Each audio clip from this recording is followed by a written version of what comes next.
Esse é o Melhor que Encomenda, o webcast do Melhor Envio, o seu canal de debates sobre o universo do e-commerce.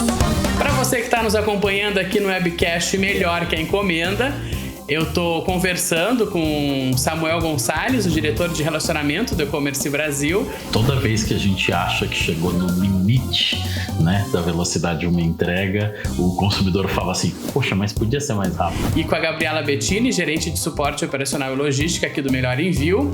E a gente vê outras empresas se adaptando e pensando nessas inovações também, querendo estar mais próximo dos clientes. E o nosso bate-papo é sobre os desafios para o e-commerce agora, em 2022. A gente já fez um balanço sobre 2021 no episódio passado, né? Falamos, não tem como a gente falar de 2021 sem falar de 2020, quando começou aí a pandemia. E agora a gente vai falar, nesse episódio, de inovação, né?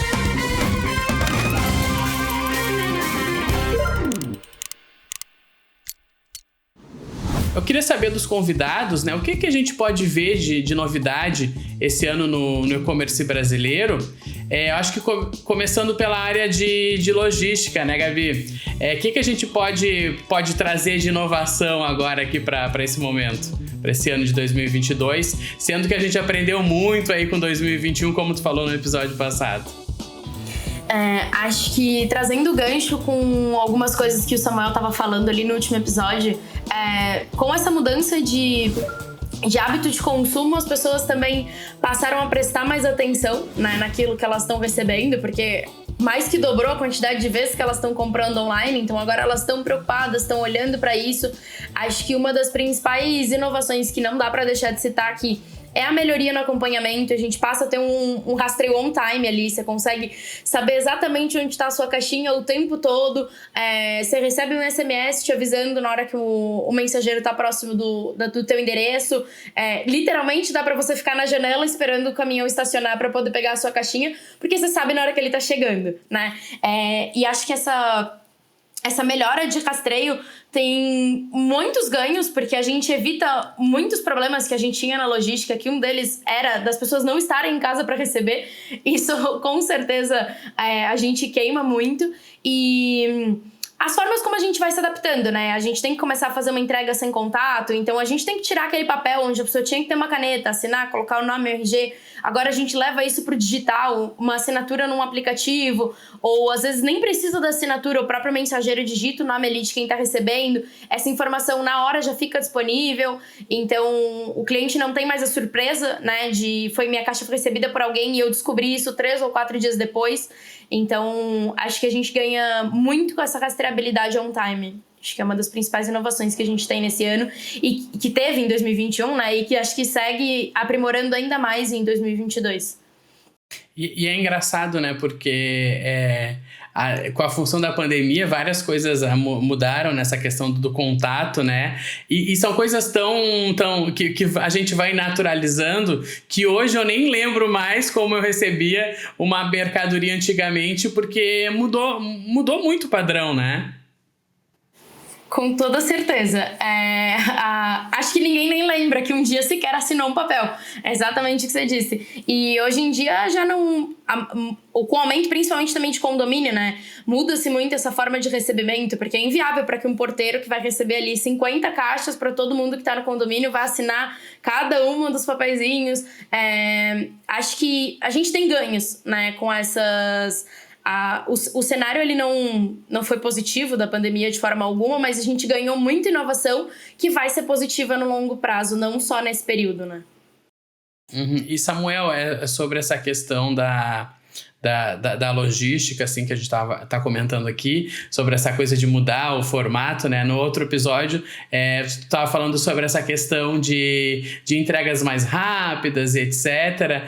E isso, com o passar do tempo, vai se tornando uma tendência e vai tendo inovação também para que elas sejam cada vez mais rápidas, né? Porque o público está acostumado com isso, ele também começa a exigir do comprador, do varejista, da loja ali, mais agilidade. Então, cria-se aí toda uma logística, né? Para que tudo flua bem mais rápido, né? O consumidor ele desempenha um papel impressionante, né, nessa equação, porque, de verdade, toda vez que a gente acha que chegou no limite, né, da velocidade de uma entrega, o consumidor fala assim, poxa, mas podia ser mais rápido, e aí a gente vai lá e dá um jeito de melhorar isso e acaba conseguindo entregar mais rápido ainda, né? Acho que dentro das possibilidades logísticas, né, a gente vai começar a ver agora como uma grande, se eu pudesse apostar em algumas questões logísticas aí para 2022, né, já estou entregando aqui as minhas apostas, hein, pessoal? Mas eu fico pensando em algumas questões. Essa da ultra rápida, eu acho que é uma baita aposta, né? Cada vez mais a gente vai ver players fazendo esse tipo de coisa, né? A história de ter mais sellers pequenos com as suas mercadorias depositadas em fulfillments espalhados por todo o país para também ter ganho. Acho que essa é uma outra sacada super bacana. A gente já tem vários marketplaces com iniciativas desse tipo e a gente vai ter outras empresas especializadas também em fazer isso. Sempre que a mercadoria estiver mais próxima da casa do consumidor, mais rápido ele vai receber, essa mercadoria não vai precisar atravessar o país inteiro. O custo do frete diminui, né, e melhora significativamente o prazo de entrega, né? Mas tem duas outras coisas que eu comecei a observar que estão ficando muito claras para o consumidor para o ano que vem, tem a ver com logística também. A primeira delas é comprar em qualquer canal e retirar essa mercadoria em um locker, né? Então, eu acho que essa é uma coisa que a gente vai ver um crescimento, porque para algumas pessoas, quando viram um locker pela primeira vez, né, seja na Panvel, aí no Rio Grande do Sul, no estacionamento. Por que tem esse troço aqui no estacionamento da Panvel? Deixa eu, de curioso, entender o que é, né? Seja num posto Ipiranga, aqui em São Paulo, seja na estação do metrô, lá no Rio de Janeiro, com iniciativas da Clique Retire e dos Correios, por exemplo, né? Você começa a perceber que tem uma mudança de comportamento acontecendo. E essa mudança de comportamento o consumidor que não tinha condições de receber na casa dele, ele começa a olhar e falar assim, por que já que eu não posso receber na minha casa, eu mandava na casa do meu amigo, na casa do meu vizinho, mandava no trabalho, por que não retirar essa mercadoria dentro da estação do metrô? Eu acho que essa é uma ponta interessante.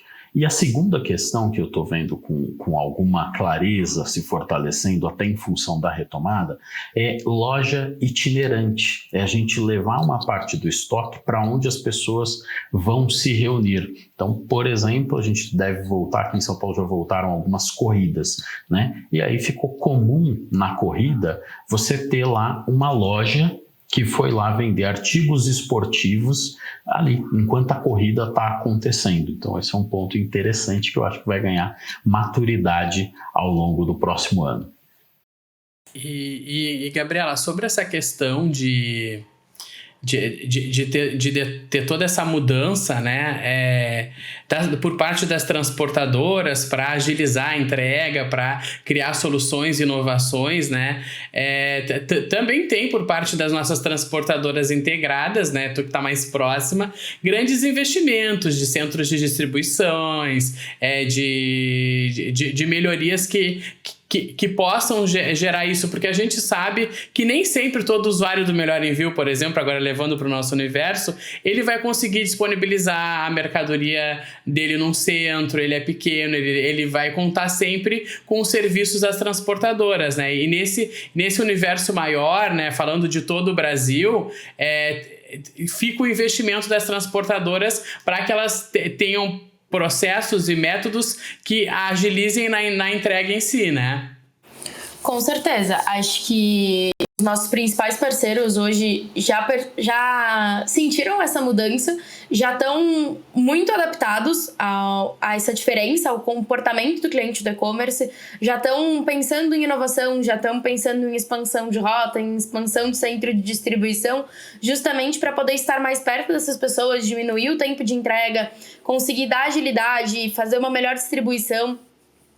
Trago aqui o gancho dos lockers, né, que o Samuel estava falando, que os Correios tem essa iniciativa, algumas outras empresas privadas específicas de trabalho com isso, mas hoje a gente tem transportadoras privadas que eram muito convencionais que estão se adaptando para esse processo, né? O Melhor Envio, em parceria com elas, já está de olho nisso, a gente também já está trabalhando nessas inovações para o mais breve possível poder disponibilizar isso para os clientes, porque é uma sacada muito boa. A gente sabe que tem muita gente que hoje no Brasil tem uma certa dificuldade de acesso, né, onde elas estão localizadas, as regiões não são tão favorecíveis assim para as entregas, e para essas pessoas é um ganho muito grande, né? Aqui em São Paulo, acho que a maioria da população tá o dia todo dentro do metrô, né? Entra no metrô em algum momento do dia. Então, você poder passar na estação, que você já passa todos os dias, e retirar suas caixinhas, sem ter que ficar esperando o dia que o carteiro vai entregar, nossa, é incrível, assim, tipo...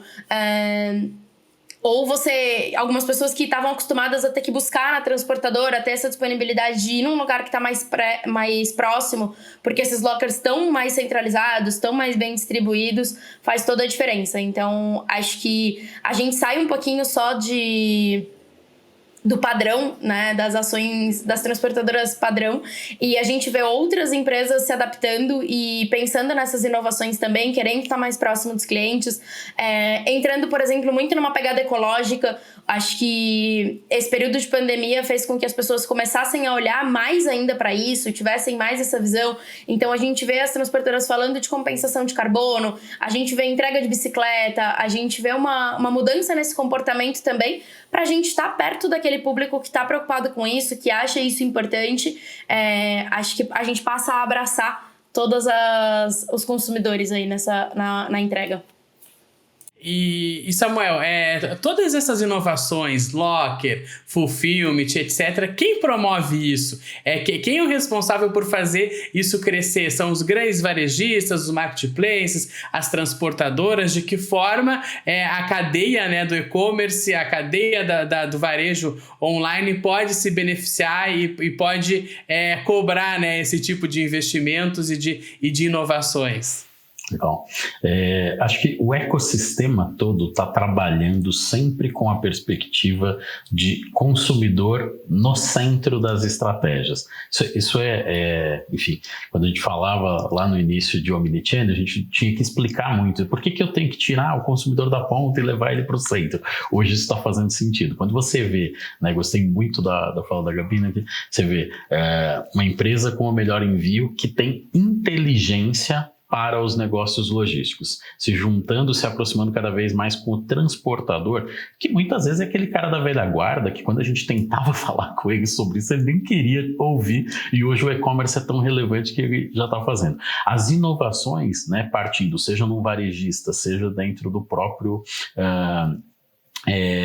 marketplace, né, os grandes players do mercado, todo mundo se juntando começa a fazer sentido para o consumidor, né? Então eu acho que no final do dia, né, o que a gente vai ver cada vez mais é que não existe um grande responsável por esse negócio, né? A gente vai ver a união de todas as empresas, né? Mesmo quando você fala assim, mas um seller está contribuindo, aquele cara pequenininho, super, ele está contribuindo muito para tudo isso, porque são milhões e milhões e milhões, 80% dos e-commerces do nosso país são pequenas e médias empresas. Então, 80%, gente, é um número absurdo de pequenos players que se juntam, né, e usam essas estratégias de empresas maiores, né, para chegar mais próximo dos seus consumidores. Esse cara pequenininho, se ele tivesse que tirar o centro de distribuição dele aí do sul do país e colocar no sudeste, no nordeste, ele não ia conseguir fazer isso, não ia ter grana para fazer, a estratégia não ia fechar